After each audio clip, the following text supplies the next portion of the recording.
Bienvenue sur DMG TV, les histoires mystiques. Si tu es nouveau sur la chaîne, n'oublie pas de t'abonner, de laisser un commentaire, de liker et de partager. Tu veux raconter une histoire? Il y a un numéro à l'écran sur le plus 237 655 81 90 17. Envoie ton histoire et on va jouer ici sur YouTube, sur Facebook et sur TikTok. On poste plusieurs histoires tous les jours sur YouTube, la chaîne c'est DMG TV. Et on a une deuxième chaîne YouTube où on poste tous les 15 heures une histoire exclusive. La chaîne c'est DMG TV, histoire mystique exclusive.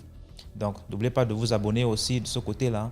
Après la diffusion de 12 heures en direct, il y a aussi une autre diffusion à 14 heures sur la deuxième chaîne. DMG TV, histoire mystique exclusive. Donc, allez faire un tour là-bas aussi. Voilà. Les directs sont sur TikTok le mercredi et les vendredis à 20h00 heure du Cameroun. Donc, ceux qui veulent monter en direct, nous raconter leur histoire, c'est sur TikTok. Et ceux qui veulent envoyer leur histoire, ceux qui n'ont pas le courage, trop de courage ou bien n'ont pas un compte TikTok, envoyez vos histoires sur WhatsApp, plus 237 655 81 90 17. Et on va jouer ici sur Facebook et sur YouTube et sur TikTok. Voilà, donc écoutons la première histoire. S'il vous plaît, avant d'écouter la première histoire, laissez un like, commentez, partagez, c'est très important. Première histoire. Coucou les amis, bonjour et bienvenue sur la chaîne du donner et du recevoir. Bienvenue à vous, les abonnés de DMG.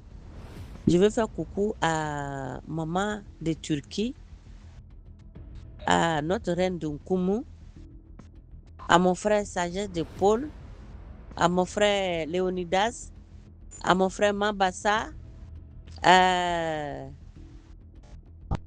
mon frère Sam, énigmatique de la Côte d'Ivoire, à tous mes autres frères et sœurs qui nous font l'honneur de nous édifier à travers leurs histoires. Bienvenue encore sur la chaîne du donner et du recevoir. L'histoire que je vais vous raconter, les amis, l'histoire là, je l'ai vécue en Guinée-Conakry. C'est-à-dire dans la ville de Zérékoré, au sud de la Guinée.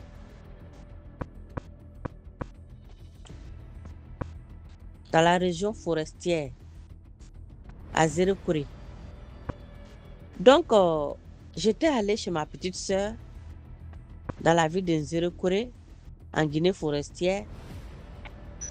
C'est-à-dire là où elle a construit sa maison, elle a une voisine, une maman, qui a elle aussi sa construction quelque part là-bas. Et entre les deux maisons, c'est-à-dire les deux cours, il y a chose, comme on appelle, une grande parcelle. Donc, souvent, il y a tellement il y a beaucoup d'herbes qui poussent là-bas. Donc, du coup, souvent, il y a les serpents qui quittent là-bas pour venir à la maison. Souvent, on est là, serpent. Donc, du coup, elles ont décidé de nettoyer la parcelle là, hein, pour faire le jardin là-bas. Ils font le manioc, le gombo. En tout cas, ils font tout là-bas. Donc, à force de faire le jardin, donc l'endroit là reste propre. Ça fait que on évite les serpents et autres là. Donc, puisque la parcelle là se retrouve entre la concession de ma petite soeur et la concession de la vieille dame, donc les deux utilisent l'endroit là. La maman fait son jardin de l'autre côté et ma petite soeur aussi fait son jardin de l'autre côté. Et une fois, la maman là avait voyagé, elle n'était pas là. Donc, ma petite soeur a nettoyé l'autre côté. Elle a mis son gombo là-bas, elle a planté le gombo, le piment avec les aubergines, tout ça là. Donc, l'autre côté, puisque la maman avait voyagé, la maman n'était pas là. Les herbes sont montées. Les herbes sont montées tellement que on ne pouvait même plus voir l'autre côté de la concession de la maman. C'est là ma petite soeur a décidé comme ça. Elle a dit à ces garçons-là qu'ils essayent de nettoyer ce côté-là. Si l'herbe monte comme ça, que vraiment on est en danger à cause des serpents là. Les serpents peuvent quitter là-bas pour venir dans notre jardin ici. Donc ils ont essayé de nettoyer. Et puis elle a planté quelques petits trucs là-bas. Donc, ça n'a pas duré, la maman est venue. Quand la maman est venue, elle dit, pourquoi est-ce que ma petite soeur a nettoyé la partie là? Ma petite soeur lui a dit, non, que comme tu n'étais pas là, et les herbes ont commencé à monter, c'est pour cela que j'ai nettoyé, pour pouvoir planter quelques petits trucs là-bas, pour pouvoir maintenir l'endroit là propre. Donc la maman s'est fâchée, elle a commencé à faire discours avec ma petite soeur. Elle a commencé à se chamailler avec ma petite soeur. Hein? Que d'abord même, depuis elle est venue, hein? Est-ce que qui lui a dit même que la place, toute la partie là même lui appartient? Hein? Elle là, que ma petite soeur est venue la trouver dans le quartier là. Elle était déjà installée dans le quartier là avant que ma petite soeur n'arrive. Hein? Maintenant, ma petite soeur est venue, elle se fait comme si c'était elle qui était la propriétaire de cette parcelle là. Ça, ma petite soeur dit non, que cette partie même là ne t'appartient pas ni à moi ni à toi. Parce que sur le plan de ma parcelle, la partie où nous sommes en train de faire le jardin là, c'est la route. Que ce n'est ni à toi ni à moi. Donc, si tu vois qu'on essaie de maintenir l'endroit là, c'est pour garder l'endroit propre, pour sécuriser nos maisons à cause des serpents. Donc, il ne faut pas penser que l'endroit t'appartient, ce n'est ni à toi ni à moi. Car comment on appelle, c'est la route. Que le jour que le gouvernement ou bien l'État décide de faire tracer les routes, cette partie-là ne va même plus nous servir de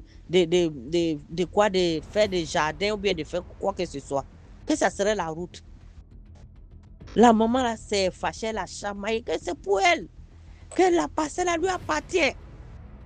Que la parcelle lui appartient. Que elle là, que depuis elle est dans le quartier ici là, l'endroit lui a toujours appartenu. Ça va briser de l'endroit ne t'appartient pas. Que c'est la place du gouvernement. C'est la place de l'État. Parce que c'est la route. Voilà, comme l'État n'a pas encore fait les routes, c'est pour ça que l'herbe monte et on est obligé de nettoyer pour pouvoir protéger nos enfants. Donc, ils ont chamaillé comme ça. C'est fini. Voilà, maintenant, au milieu de la nuit, on dort. Voilà, ces petits enfants sont en train de pleurer dans la chambre là-bas. Laisse-moi, laisse-moi, laisse-moi. Donc, puisque l'enfant pleurait très fort, on est sorti de la chambre, on est rentré dans la chambre des enfants. On a réveillé l'enfant. On dit, mais qu'est-ce qui se passe? Et ça, le petit garçon a dit que c'est la maman qui est à côté là qui est en train de mettre la viande dans ma bouche. On dit quoi? Le petit a répété encore. Que la vieille maman qui est à côté là, de l'autre côté là, elle est en train de me forcer. Elle veut mettre la viande dans ma bouche. Comme je ne veux pas, c'est elle en train de me frapper. Hey, je vous assure les amis, la nuit là, on n'a pas dormi. Ma petite soeur est sortie la nuit là. Il dit, on a allumé un grand feu. On a allumé un grand feu au milieu de la cour. Ma petite soeur a commencé à parler. Elle a commencé à parler. Elle lui dit que, regardez-moi celle-là. Que discours on a eu la journée. Discours de place on a eu la journée là.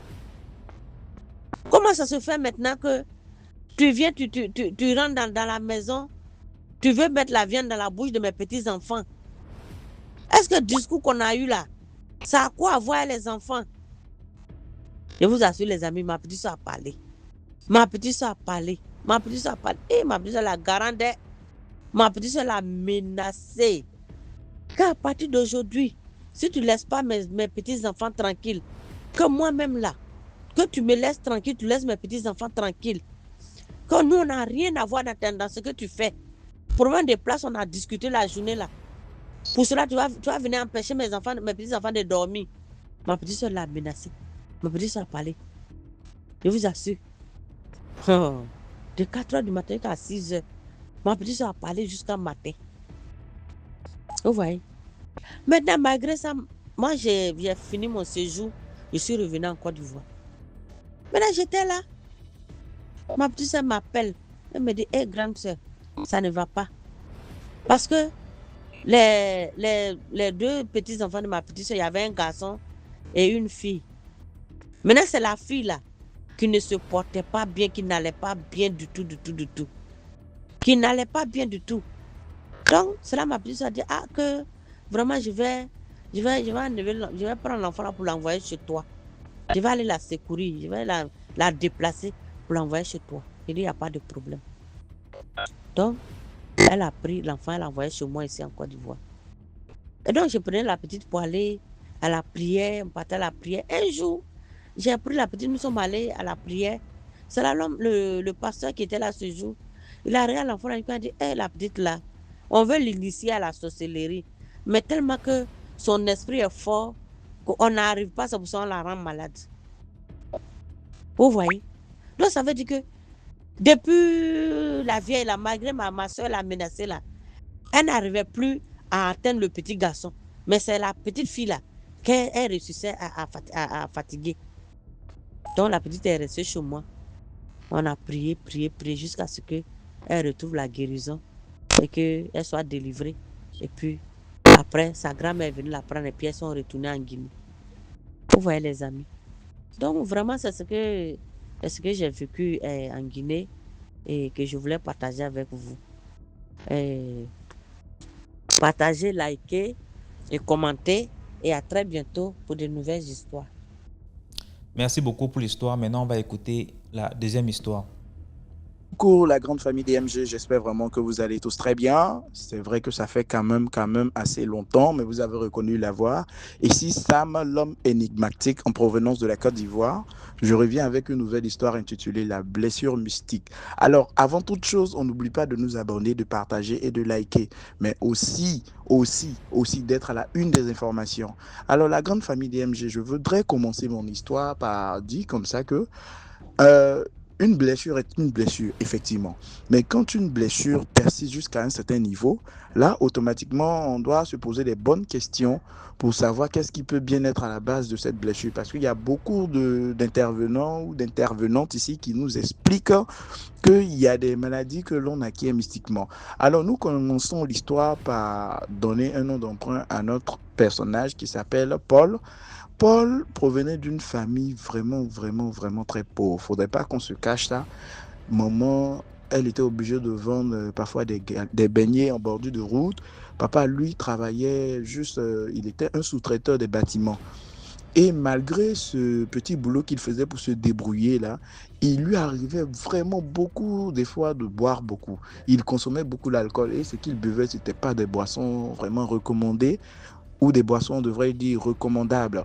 C'était des boissons frelatées, ce qu'on a dans les petits sachets et autres. Là, quand il a fini de travailler un peu, il percevait ne serait-ce que la somme de 3500 francs. Et même dans les 3500 francs, le temps qu'il s'en rende compte, il avait déjà complètement tout dilapidé dans la boisson, dans l'alcool.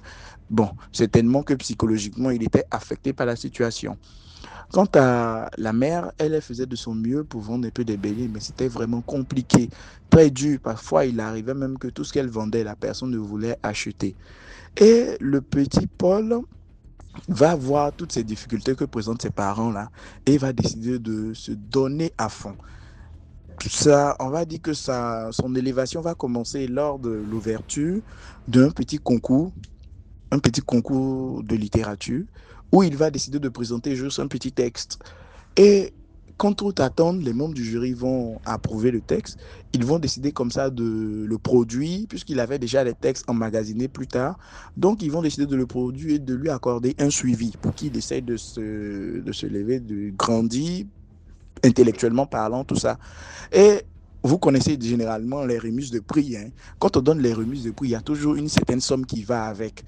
Voilà. Et déjà qu'il se trouvait, on va dire, en classe de terminale, il avait vraiment besoin d'argent. Je sais que beaucoup de personnes vont se poser la question ici de savoir, mais comment est-ce qu'il a pu, durant toutes ces années, aller jusqu'à cette classe, sachant que les parents sont vraiment démunis. Parce que, effectivement, les parents étaient obligés des fois de s'endetter pour lui, prendre des crédits chez les voisins, ou même encore certains de ses oncles lui envoyaient de l'argent pour qu'il puisse au moins poursuivre l'année scolaire normalement comme les autres. Il n'oubliait tout de même pas ces fois-là où on rentrait dans sa classe et on l'interpellait à chaque fois qu'il devait la scolarité, qu'il devait sortir. Vraiment, c'est la pire des choses qui soit et on ne souhaite tout de même pas à quelqu'un.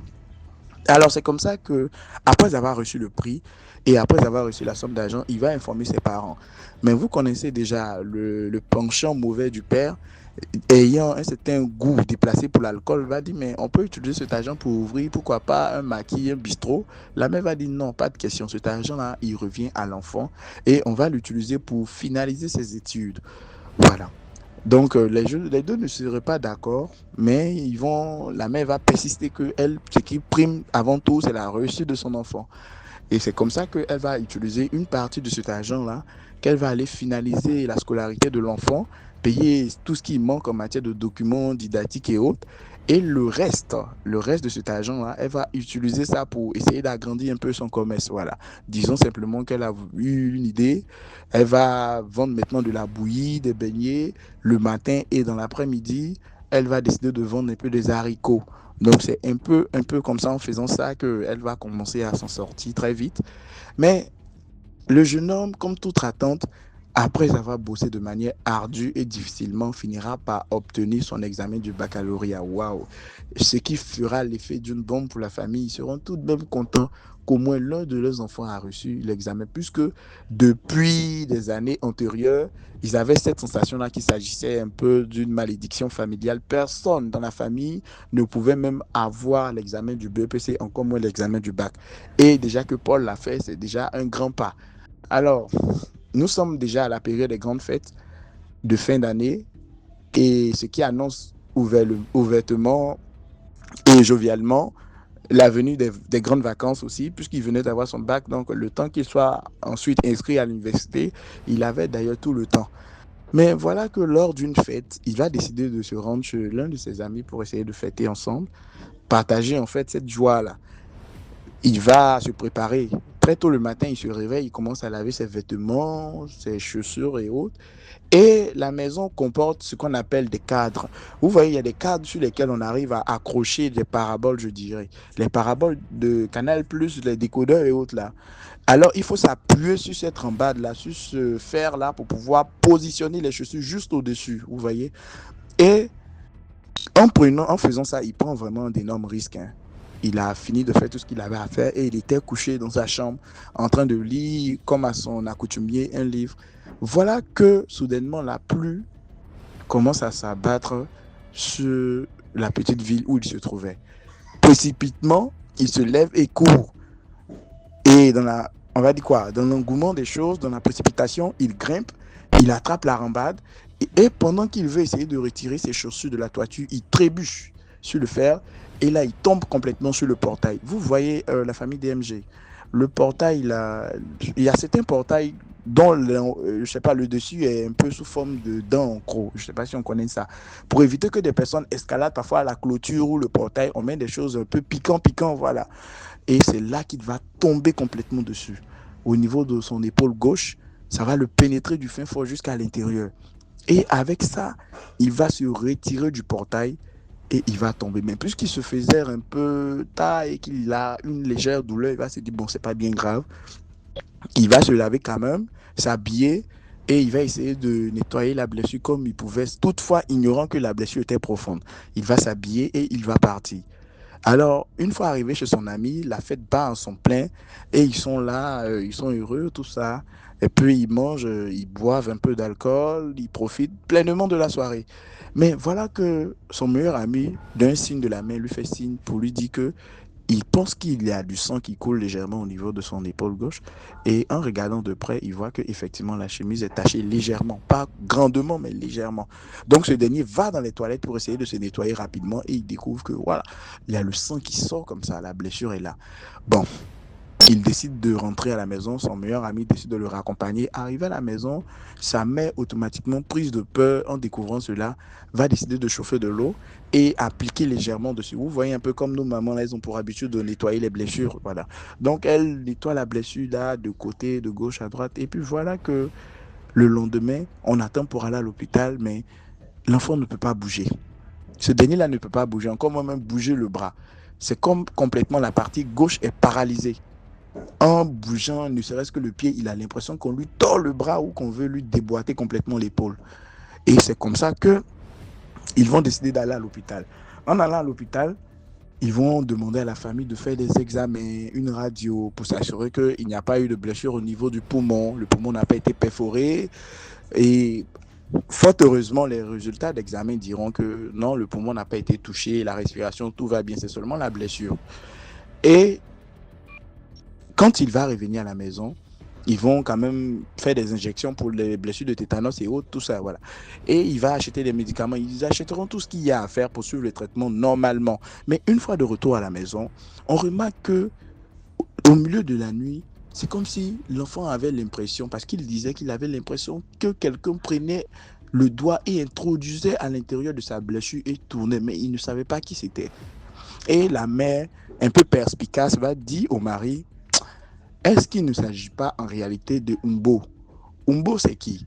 Umbo, c'est l'oncle du côté du père de Paul qui n'a jamais aimé cet enfant-là, qui a toujours trouvé cet enfant arrogant, qui a toujours trouvé que cet enfant-là était un peu un moins que rien, qui le recevait tout dans la vie. Malgré les souffrances que Paul traversait, ce dernier-là trouvait qu'il ne souffrait pas assez. Et c'est de manière émergée comme ça, la famille DMG. J'en profite de l'occasion pour nous dire qu'il y a des personnes qui sont un peu imbues de soi et qui sont vraiment avides de méchanceté. Rien qu'en vous voyant sourire, ils sont déjà dans tous leurs états. On ne sait pas pourquoi. Quand vous souriez, ils sont malheureux. Vous êtes heureux, voilà. Ils n'aiment pas ça. Ils veulent vous voir dans la tristesse, vous voir en train de souffrir, chômer au soleil. Ça leur plaît bien. Et ça, c'est le comportement typique du sorcier. Et c'est comme ça qu'en priant, les nuits, un soir, elle va faire la découverte que, en réalité, il s'agit de ce fameux Umbo là qui avait lancé un sort ce jour à l'enfant pour que l'enfant trébuche en fait sur les barreaux et que cela le transperce. Alors, en priant, elle va déclarer la puissance de Dieu le Tout-Puissant et la foudre va toucher ce dernier là pendant qu'il se trouvait dans son champ. Et c'est comme ça que lui aussi, il va se retrouver paralysé. On viendra lui poser la question par la suite, mais est-ce qu'il se souvient véritablement de ce qui s'est passé? Il dit qu'il ne se souvient absolument de rien. Il était juste là en train de travailler dans son champ et soudain, il a reçu un coup au dos. Mais en réalité, c'est la prière de la dame qui s'est dupliquée, qui l'a foudroyé de là où est-ce qu'il se trouvait. Et c'est comme ça que, juste après que ce dernier soit totalement décédé, que le jeune Paul va commencer à guérir de ses blessures, il va commencer à pouvoir faire la rééducation, bouger le bras gauche, pouvoir marcher un peu. Et fort heureusement, cela ne sera pas une aubaine parce qu'il va pouvoir récupérer bien avant que la rentrée académique universitaire démarre. Donc, qu'est-ce que je voudrais dire à travers cette histoire de la famille DMG? Faisons beaucoup attention. Faisons beaucoup attention car toutes les personnes qui nous entourent ne sont pas les mêmes personnes qui nous aiment. Toutes les personnes qui sourient avec nous ne sont pas nécessairement les mêmes personnes qui nous aiment. Toutes les personnes qui nous tendent la main pour nous saluer ne sont pas nécessairement et forcément des personnes qui nous aiment. Nous devrions savoir marcher avec le discernement, savoir qui est pour et savoir qui est contre. Et pour savoir ça, il faut juste avoir une ligne de conduite exemplaire et avoir la foi en Dieu. Alors, merci bien d'avoir suivi l'histoire. Je vous remercie beaucoup. Plein de bisous à tout le monde. Au passage, je veux saluer tous les internautes et internautes qui interviennent aussi sur la plateforme DMG TV. Merci la famille. Coucou et surtout à la prochaine. Bisous. Bye. Merci beaucoup pour l'histoire. Maintenant, on va écouter la troisième histoire. Oh, salut DMG. Salut la grande communauté, comment vous allez de DMG TV? C'est depuis Kinshasa, précisément en RDC. Donc, je pense que, je sais pas si la voix sera cryptée ou quoi. Je préfère rester anonyme sans pour autant dire le nom ou bien quoi que ce soit. J'en avais aussi parlé avec DMG. Je demande à ce que l'identité soit confidentielle en fait. Bon, j'aimerais juste partager une petite histoire avec vous. Ça c'est vraiment quelque chose. Bon, déjà en soi, si en fait j'aimerais juste ouvrir une petite parenthèse. Je suis dans l'événementiel il y a plusieurs années. On a produit pas mal d'artistes, hein. On a produit pas mal d'artistes scéniques en fait. Dadju, Kims, Héritier Watanabe. Il y a plein de artistes qu'on les a produits à Kinshasa. Et puis ailleurs, notamment à Brazzaville, avec Fali et tout ça là. Donc, J'aimerais juste partager une petite histoire avec vous concernant les secrets de la musique congolaise en fait. En particulier, ceux qui font des musiciens congolais. Ils sont un peu dans des pratiques fétichistes, pardon, et tout ce qui va avec. Parce que, si je dis parce que moi-même, voilà, je connais parce que je suis dans les milieux. J'ai, il y a bien trop longtemps, je connais très bien les milieux, je sais comment ça fonctionne. Et moi-même, j'ai fait recours à ce genre de pratiques, notamment quand on organise des événements, c'est pour avoir un grand public, c'est pour avoir du monde, quoi. Donc, souvent, on fait recours à- appel à des pratiques fétichistes, où en fait, on nous dit, par exemple, il faut aller dans un carrefour, il faudra soit faire des incantations, c'est-à-dire, en fait, enterrer, soit c'est une sorte de poudre. En fait, on te remet enfin, comment on appelle ça? Un poudre qu'on appelle poudre à perlimpinpin. Donc, du genre, tu vas aller dans un carrefour, soit dans des grandes artères. C'est souvent dans la nuit, hein. C'est souvent dans la nuit. Voilà. Enfin, je n'aimerais pas dire mais mon nom, hein. Du genre, voilà. Moi, telle personne, j'organise un événement. J'aimerais à ce que mon événement ait de la plaire, du buzz. J'aimerais avoir un grand public. J'aimerais assez que, euh, enfin, mon concert qui sera organisé, enfin, fasse un sold out, voilà quoi, enfin, ce genre de choses comme ça. Et tu vas prendre, voilà, de l'argent.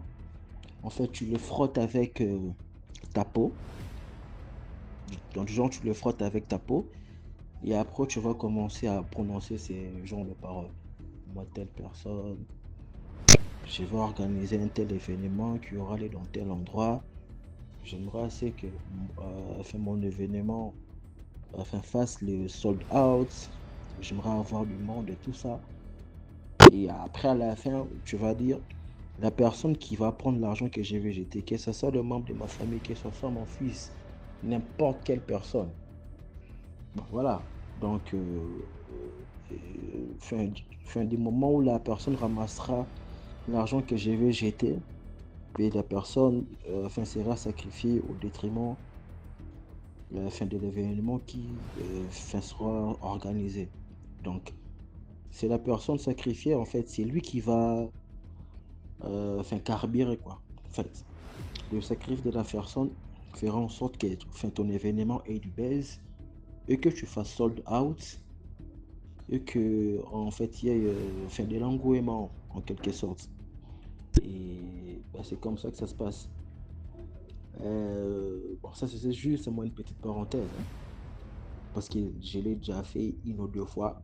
Enfin, je ne sais pas si je trouve que c'était par ignorance ou c'était par quoi exactement, non, parce que j'ai été manipulé par des artistes que j'aime tellement. En fait, ils m'ont, bon, enfin, du moment où le contrat enfin, a été booké, en fait, c'était qu'ils m'ont parlé de ce genre de service. Et que est-ce que tu ne crains pas assez que l'événement enfin, mais ne puisse pas faire sold out, du genre qu'il n'y ait pas de, voilà, enfin, un grand public qu'on attendait. Mais par contre, vu aussi qu'on est dans une période pluvieuse, de peur que l'événement mais ne fasse pas de l'engouement, on peut te proposer autre service. Moi, je leur ai posé la question carrément. Mais quand vous dites autre service, c'est quoi? C'est-à-dire, vous-même, vous allez vendre du billet, ou bien comment vous allez faire pour que, voilà, voilà, que l'événement, voilà, fasse mais le sold out. Moi, je crois que c'était par rapport à la voie communicationnelle, du genre support, enfin, communicationnelle, enfin, c'est-à-dire pub à la télé, tout ce qui va avec pour parler de l'événement. Mais au contraire, c'est pas ça. C'est de recours de marabout. En fait, c'est faire recours au marabout. Donc, c'est un peu ça, quoi. En tout cas, la majorité des événements qui s'organisent, il n'y a pas il y a pas un grand public en vain.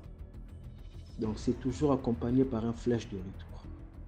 Ce qui revient à dire la majorité de ces personnes-là font recours à, voilà, en fait, à des pratiques qui sont chez nous. Donc du genre à des pratiques obscures. Parce que moi-même, là, je l'ai fait 2 fois. Bon, enfin, la première fois, oui. Moi, je dirais que j'ai été manipulé. Voilà. Et après, la deuxième fois, non. Là, c'était par enfin, âme et conscience. De perdre aussi voilà, de faire de flop et perdre de l'argent. Donc, et je vous assure, quand on fait recours à ce genre de choses-là, c'est vraiment le sold out. Le sold out, au vrai sens du mot sold out. Enfin, ça te juste, enfin, une petite parenthèse. Ben, déjà en soi, si en fait il faut remonter à l'époque, bon, le premier exemple que je peux donner, en fait, c'est un artiste congolais qu'on appelle Pépé Calé. Bon, enfin, des gens qui ont vécu vers les années, je crois, 70-80, ils savent, hein. Mais l'artiste est là aussi. En fait, il était aussi figurant dans le film de Papa Wemba. La vie est belle. Mais l'artiste Pépé Kala, en fait, avant de mourir, en fait, il a lancé un cri. Et les cris s'appelait Sankai. Donc, c'est-à-dire, en fait, il criait Sankai, oui Sankai, Sankai, oui Sankai. Sankai, pour ceux-là qui ne savent pas, moi derrière même, quand en fait on faisait ces genres de pratiques-là, le démon en fait, mais qu'on faisait appel, c'est Sankai. Sankai en fait, des gens qui sont dans le cultisme, des gens qui sont dans des trucs fin spirituels. Donc en fait, ils savent que Sankai c'est un démon qui vibre dans le monde spirituel, c'est-à-dire en guillemets dans le monde musical. En fait, on fait appel à lui. Moi-même, voilà, enfin, par rapport à tout ce que je viens d'expliquer là tout à l'heure, dans ce genre de fin pratique là, enfin, on faisait appel à Sankai, notamment en fait la part de fin succès, gloire, tout ce que vous voulez. Comme vous le savez bien, un démon ne peut être appelé en enfer sans pour autant retourner le main vide. Donc il doit carburer avec du sang. Donc c'est pourquoi est-ce qu'en fait on dit voilà, vas-y dans un carrefour, fais des incantations avec des poules, faire le pépin, tu prends l'argent dont tu es en train de frotter avec ta peau et voilà. Bref, c'est ce que je venais d'expliquer tout à l'heure là. Et le même musicien, Pépé Calé, en fait, il a lancé son deuxième album à l'époque en fait. En fait, ça s'intitulait Cocktail. Cocktail. Dans l'album Cocktail, il y a ces musiciens, en fait, bon, enfin, l'un des animateurs phares, hein, enfin, l'un des musiciens phares du groupe de l'Empire Bakuba, du groupe, en fait, le groupe de l'artiste Pépé Calé. Il s'appelait à l'époque, si je ne me trompe pas, c'est encore quoi le nom? Juna Mumbafu. Voilà, exactement. Donc, en fait, il avait fait un cri où, en fait, enfin, il appelait Mengo Mengo. Mengo Mengo, les gens qui sont au Congo-Brazza, soit à Pointe-Noire, ils savent Mengo Mengo si c'est qui exactement. Parce que déjà, des choses qu'elles sont en train de dire, c'est vrai. En fait, de vrais Congolais le savent. Bon, enfin, précisément des RDC, bon, enfin, notamment aussi, mais les Congo-Brazza. Mais je pense qu'il y a très peu qui les connaissent. Mengo Mengo. Mais Pépé Kala, en fait, voilà, il est connu. Il est connu de tout le monde. Mengo Mengo, c'est un démon qui est au pont Maréchal. En fait, il est au pont Maréchal. Enfin, précisément là où il y a l'océan et le fleuve Congo. Mais ça forme une sorte de tourbillon. Donc c'est là où Mengo Mengo, il est en fait, enfin, bref, c'est un démon. Et enfin, le monsieur faisait recours à Mengo Mengo pour avoir du succès. En quelque sorte, c'était comme je sais pas moi comment dire en fait. C'était un peu comme, je sais pas si je peux dire son mentor spirituel ou quoi, hein. Appelez ça comme vous voulez en fait, bref.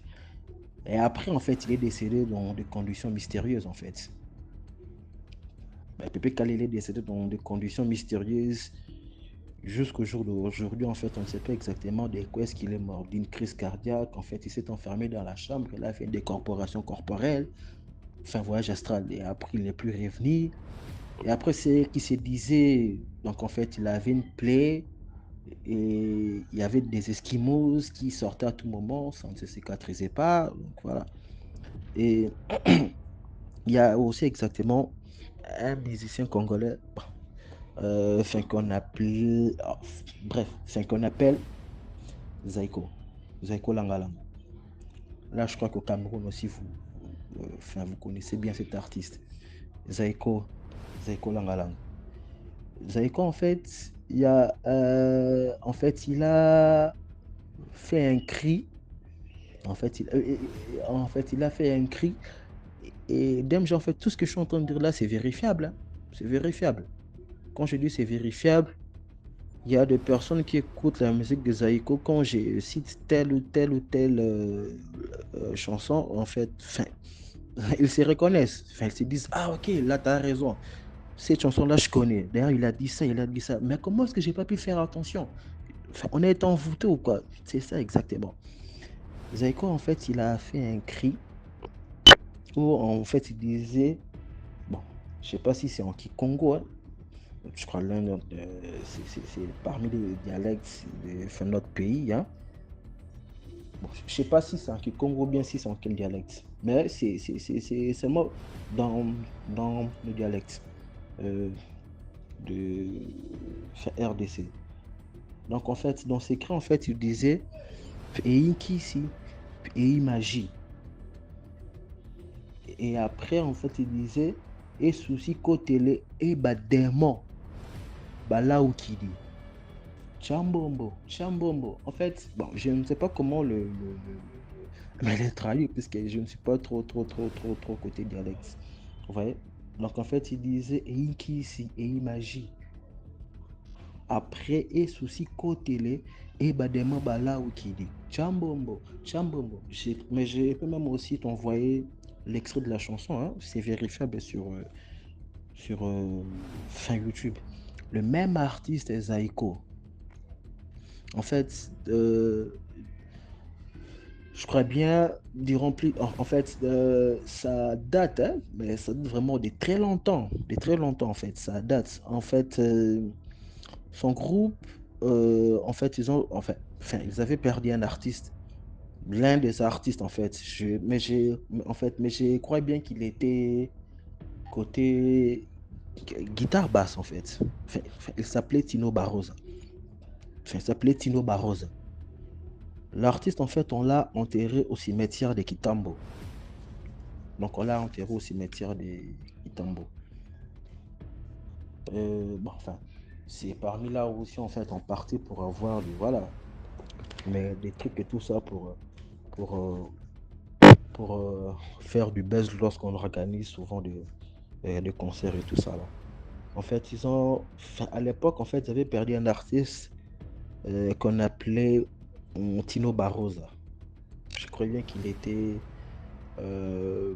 à la guitare basse. Et il y a en fait, il y a plutôt deux animateurs. Bon, animateurs, bon, enfin, ce sont des artistes, tu vois, qui en fait mettent un peu de l'engouement et tout ça, mais qui portent un peu du tennis, enfin plutôt, mais du tonus, hein, pour que la chanson, voilà, ait un peu de l'ambiance, enfin, fasse vibrer de gens et puis leur mettre, voilà, en extase en quelque sorte. Donc c'est un peu ça en fait. Donc en fait, animateur, voilà, c'est toute personne, donc, du genre dans un groupe musical qui apporte du tonus, voilà, en fait dans une chanson rythmique, il y avait deux artistes, deux animateurs du groupe de Zaiko Langala. Rappelez-vous, hein, Zeko, en fait, il a perdu. euh, mais, enfin, comment on appelle ça? Enfin, Tino Barrosa. Donc, en fait, Tino Barrosa qui fit l'un des basistes de Zeko Langalanga. Dans le même groupe, il y a deux artistes, Papi Cocaïne et Nono. En fait, ils ont créé un cri au nom de l'artiste qui est décédé. Et le cri disait quoi? Allô Barrosa cimetière, je demande et je commande Binissa Bango. Et mama kenda fouette, bakila kuvuata, fila kufinda. Ouais. Donc, et après, je vous dis la chanson, si on les met, même aujourd'hui, mais je vous dis, même si moi, enfin, comment on dit, je me dis que je ne danse pas sur cette chanson-là, c'est faux. Je vous dis, les paroles sont choquantes, mais après, bon, voilà, enfin, qu'est-ce qu'on lui paie? Moi-même, quand j'écoute ces genres de chansons, je me dis, on est envoûté. Non seulement, en fait, on est envoûté, mais enfin, on a été envoûté sans le savoir. Tout artiste, là, et après, moi, je ne sais pas. En fait, tout artiste, je me dis, en fait, c'est un vecteur, mais du diable. Tout artiste sait ce qu'ils sont en train de faire. Ce sont soit des incantations, soit des messages subliminaux que certains arrivent à détecter et d'autres pas. Ouais. Soit, en fait, tu es dans la marmite, enfin, c'est-à-dire, tu es, comment dirais-je, tu es dans les circuits pour comprendre exactement ce que l'artiste est en train de transmettre comme message. Et tout ce que je suis en train de vous dire, c'est vrai et c'est vérifiable. Ok, merci. Je pense bien revenir prochainement pour d'autres histoires mystérieuses. Merci.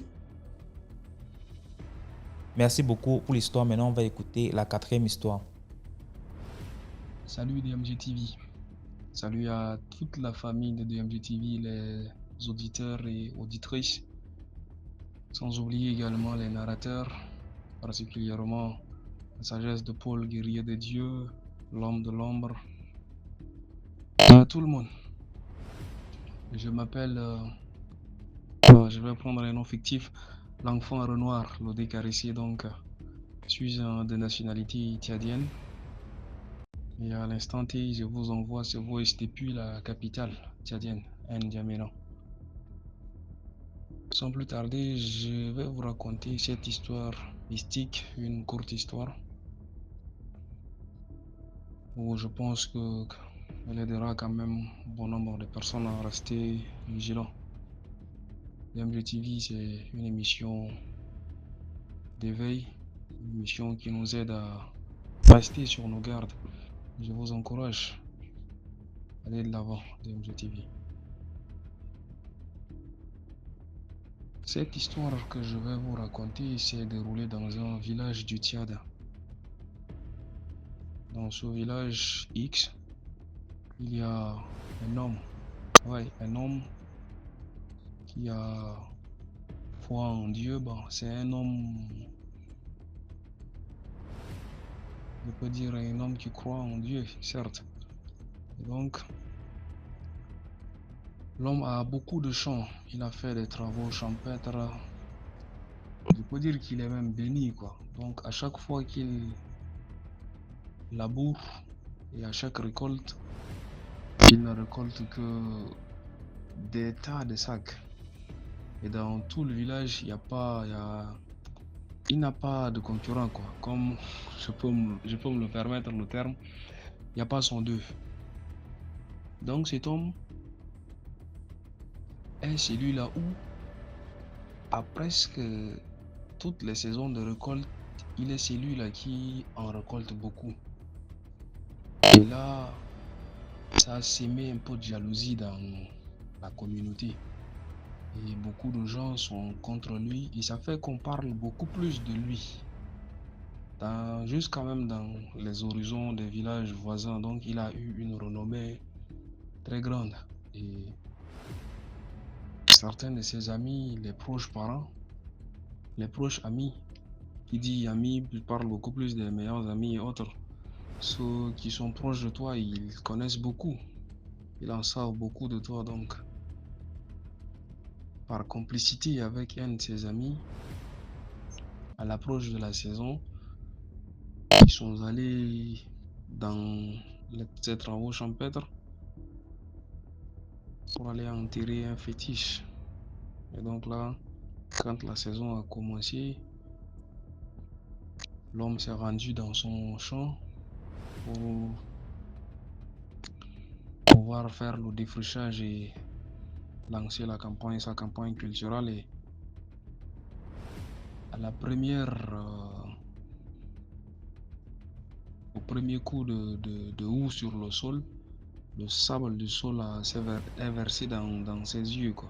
Et après cela, automatiquement, il a crié aïe mon œil, et finalement, il est devenu aveugle. Et à l'heure où je vous parle, il est aveugle jusqu'à présent. Il n'est pas encore mort, il est là. Donc, à l'heure où je vous parle, même le papa est là. Il a arrêté avec l'agriculture et sa renommée également a chuté. Et jusqu'à présent, il est encore là. Je pense qu'il aura même probablement 90 à 95 ans. Il est encore là. Donc, c'est cette histoire qui m'a été racontée. Cette personne est également mon grand-père. Donc, c'est un peu ça. C'était l'histoire que je voudrais vous raconter, DMG. Et la morale à tirer dans cette histoire, c'est que quand on a un peu de succès, on a toujours des gens qui sont autour de nous, ceux-là qui nous sourient tout le temps, ils font les beaux yeux, mais au fond, ils ne sont pas bien, quoi. Donc, restons vigilants et savons partager nos idées. L'ennemi ne doit pas quitter de loin, l'ennemi est juste proche de nous. Donc, restons vigilants et doublons la vigilance. Merci bien. Merci beaucoup pour l'histoire. Maintenant, on va écouter la 5e histoire. Coucou, bonjour les amis, bonjour DMG, bonjour la team. Coucou spécial à Sagesse de Paul, à Maman de Turquie, à mon frère Léonidas, à mon frère Sam, énigmatique de la Côte d'Ivoire, et à notre reine Nkumu, à DMG lui-même et à tous les abonnés de DMG et à tous ceux qui nous font l'honneur de nous édifier à travers leurs belles histoires. Vraiment, je vous dis bienvenue sur la chaîne du donner et du recevoir.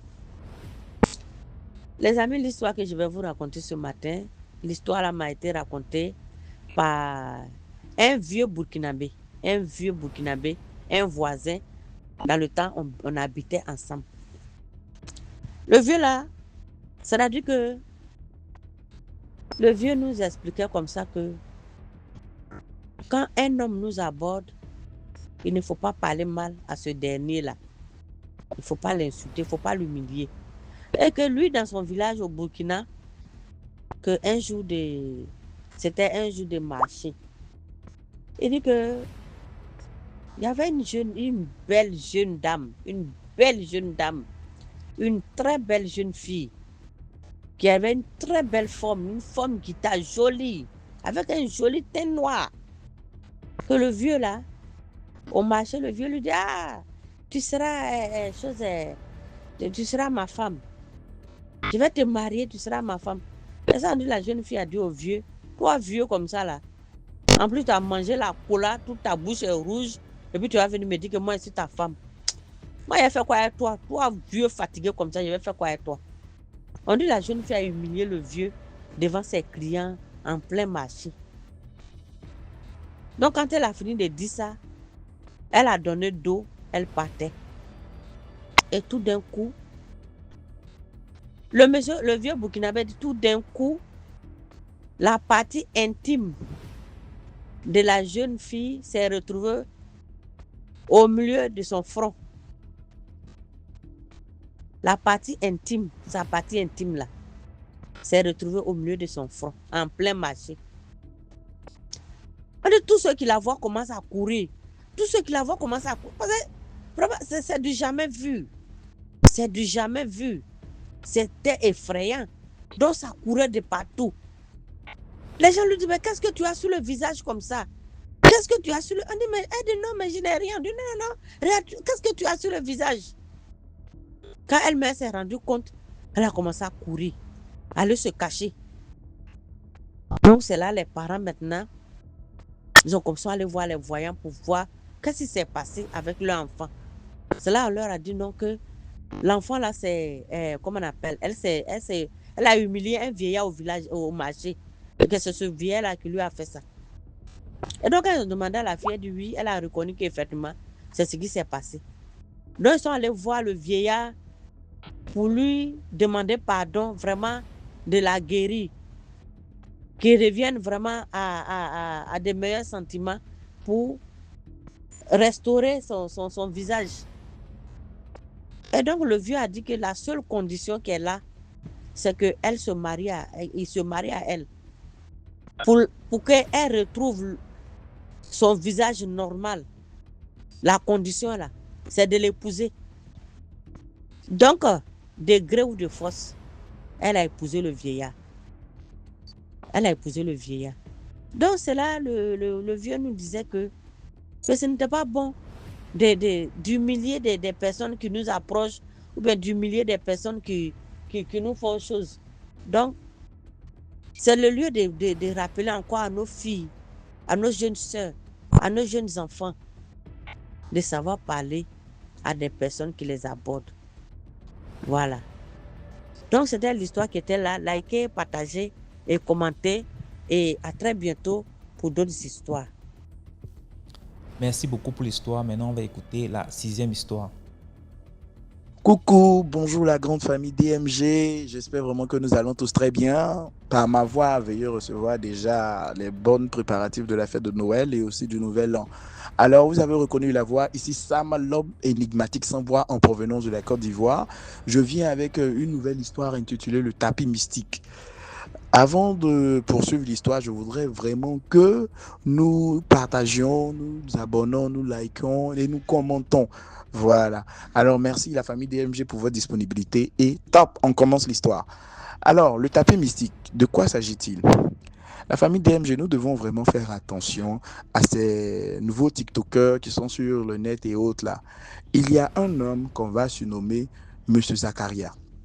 Monsieur Zakaria fait des vidéos des fois où il fait du bien autour de lui, il donne de l'argent aux démunis, il vient parfois, il les aide, il les habille, il fait des dons dans des orphelinats, mais en réalité, la famille DMG, en réalité, ce dernier-là est un homme qui provenait en fait d'une secte, est un sorcier, pour dire les choses simplement. Alors, comment ça se passe? Monsieur Zakaria, dans ses débuts, faisait de coups de vidéo où il avait un fameux tapis rouge. Et ce tapis rouge-là, il partait dans de grands espaces. Par exemple, les espaces, les centres commerciaux et autres, là. Il va où les supermarchés et il fait des vidéos avec quelqu'un, avec un complice qu'il a, bien sûr. Les deux posent, c'est-à-dire, ils déposent une baffe. L'autre a attrapé un téléphone portable et il filme. Et M. Zakaria vient devant et il déroule le tapis rouge par terre et il demande aux gens de masser dessus en dansant. D'abord, au départ, ça avait commencé comme ça. Mais quelques jours après, quand les gens passaient sur ce fameux tapis-là, on apprenait que la personne a perdu la vie systématiquement, parfois d'une maladie bizarre ou d'une maladie qu'on n'a pas vraiment su de quoi il s'agissait. Une maladie incurable, une maladie voilà, qu'on ne savait vraiment pas. Et c'est comme ça que les choses ont continué jusqu'à ce qu'il ait fait plus de 145 000 utilisateurs. Maintenant, qu'est-ce qui s'est passé? Qu'en est-il de la suite de la mort de toutes ces personnes? Personne n'a su. Seul lui et son apprenti, les deux, ont su. Maintenant, en réalité, c'était des sacrifices. Ces personnes étaient utilisées comme des sacrifices. De quoi s'agissait-il? Je vous explique la supercherie. Lorsque la personne marche le tapis en dansant, automatiquement, c'est-à-dire quoi? Ça tire automatiquement l'étoile, l'imprégnation et l'âme de la personne. Parce que c'est un tapis qui a été marabouté en fait. Le tapis a été marabouté pour tirer tout ce qui est comme ressources ou encore grâce d'une personne. Et vous, quand vous rentrez, ça commence d'abord par des symptômes de mal de tête. Après, vous avez une douleur atroce quelque part au ventre. Vous vomissez et subitement, paf, vous y restez. Donc, c'est un peu comme ça. Et quand ces personnes-là meurent, il prend le même tapis qu'il va ensuite dans sa maison. Il déroule le tapis pendant 2 jours, sans toucher, sans même rentrer quelque part, sans même que la lumière ne découle, en fait, n'éclaire le tapis en question. Et quand il rentre, c'est des sommes d'argent qui sont là. Et le tapis est juste au milieu. De grosses sommes d'argent qui remplissent la pièce. Et il n'avait plus qu'à prendre cela et aller distribuer cela aux plus démunis pour donner juste l'impression que, ouais, il est là, il fait des bonnes causes et autres, il est là, il lutte aussi contre le chômage et machin et tout ça. Personne n'a su. Jusqu'à ce qu'un jour, un journaliste décide vraiment de s'intéresser à la richesse de ce dernier-là. En fouillant déjà, ils ont découvert qu'il avait commencé avec des tapis et bizarrement maintenant, il se permet de faire des dons. Et c'est là qu'un jour, le journaliste, voulant le confronter, va décider de lui poser la question, mais monsieur, excusez, avant vous aviez un tapis. Où se trouve ce tapis-là? Alors, monsieur, ce fameux monsieur-là, monsieur Zakaria, va essayer de faire volte-face et de ne pas vouloir répondre à la question, disant qu'il connaît ses droits et que les journalistes sont des gens un peu trop curieux. Le journaliste qui a déjà compris qu'il se trame quelque chose ne va pas lâcher prise. Comme on dit, les journalistes sont tenaces comme des chiens. Donc, il va continuer à mener son enquête, continuer à mener son enquête, continuer à mener son enquête et jusqu'à découvrir la maison de ce dernier-là. Et une fois, un jour, en l'absence de M. Zakaria, bien sûr, parce qu'il est allé faire un don dans un centre culturel. Le journaliste va s'introduire chez lui et il va se faire passer pour un journaliste d'investigation qui vient juste en réalité prendre des informations et qu'il voudrait vraiment rencontrer la chambre de M. Zakaria où le tapis est stocké parce qu'ils vont tous deux réaliser un documentaire, un film dessus. Bon, la dame de ménage, ignorant tout et ne savait pas de quoi il s'agissait, puisque on ne lui avait laissé aucune consigne, bon, elle aurait pu bien refuser, mais quand elle a entendu le fait que c'était un documentaire, un peu comme un film qu'on allait réaliser son patron, elle s'est automatiquement vue aussi qu'elle allait sortir dedans. Donc elle a donné la possibilité à ce dernier de voir. Et c'est quand le journaliste pénètre dans la pièce qu'il découvre avec stupeur de grosses sommes d'argent qui sont éparpillées ça et là. Et le tapis rouge est juste au milieu. Et le fameux tapis, en y regardant de près, c'est-à-dire lorsqu'il a pris la torche et qu'il a mis la torche là-dessus, il voit qu'au milieu du tapis en question, il est dessiné un crâne humain et puis un pentagramme. C'est-à-dire le cercle avec les étoiles à l'intérieur et puis le crâne humain est dedans. Donc les gens ne voyaient pas cela à l'œil nu comme ça, on ne voit pas. Il faut mettre la lumière et découvrir qu'en réalité, c'est là, c'est là. Donc, quand il va voir ça, il va commencer à écrire de nombreux articles sur ce dernier-là, relatant que c'est un homme mystique, parce que le tapis, ce que le journaliste a découvert, il va le mettre au profit de tous. Tout le monde va pouvoir y participer, tout le monde va découvrir qu'effectivement, il faut vraiment se poser des questions sur cette histoire. Maintenant, et encore on va dire, ce qui va faire l'effet d'une bombe, c'est le fait que ce journaliste-là va faire ressortir les vieux dossiers de toutes les personnes qui ont marché ce tapis, qui ont perdu étrangement la vie. Et parmi les parents de ces personnes, il y en avait 5 qui étaient convaincus que c'est ce tapis-là qui est mystique ou que la personne qui l'avait utilisé avait simplement dû arracher la richesse ou encore la gloire de ces personnes-là, ou encore ôter même leur âme. Donc, la famille DMG, nous venons, les enquêtes se poursuivent, et comme nous le savons malheureusement, la triste réalité en Afrique, quand l'argent parle, la vérité se tait. Et de ce fait-là, est-ce qu'il sera inculpé un jour? La question reste posée. Est-ce qu'il ne sera pas inculpé? Nous ne savons pas. Mais je viens par cette histoire nous demander de faire beaucoup attention. Quand nous marchons parfois dans la rue et que des gens se dressent devant nous, nous présentent des tapis, nous présentent des objets, nous filment sans nos consentements ou encore nous touchent sans qu'on ait demandé, faisons vraiment, vraiment attention parce que nous ne savons pas véritablement ce qui se cache derrière.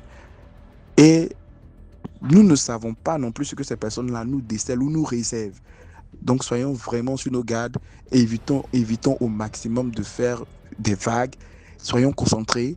Faisons beaucoup, beaucoup attention. Ce n'est pas dans tous les endroits qu'on dépose un tapis rouge qu'il faut forcément marcher là-dessus. Faisons beaucoup attention. Allez, vraiment, bisous la grande famille DMG. Merci d'avoir encore suivi cette histoire. Je vous remercie et je te retrouve à la prochaine. Bye bye. Merci pour l'histoire. Voilà, c'était tout pour aujourd'hui. J'espère que vous avez aimé. Laissez vos commentaires. Si par exemple vous avez un commentaire à donner à l'histoire numéro 2, par exemple, vous pouvez écrire H1, voilà ce que je pense, et ainsi de suite. Sachez que tous ceux qui envoient les histoires ici viennent après lire les commentaires. Donc c'est important de dire ce que vous pensez. Si vous avez un message en particulier pour un intervenant. Voilà, donc on se prend demain à 12h00 sur YouTube, à sur la chaîne DMG TV. Ciao.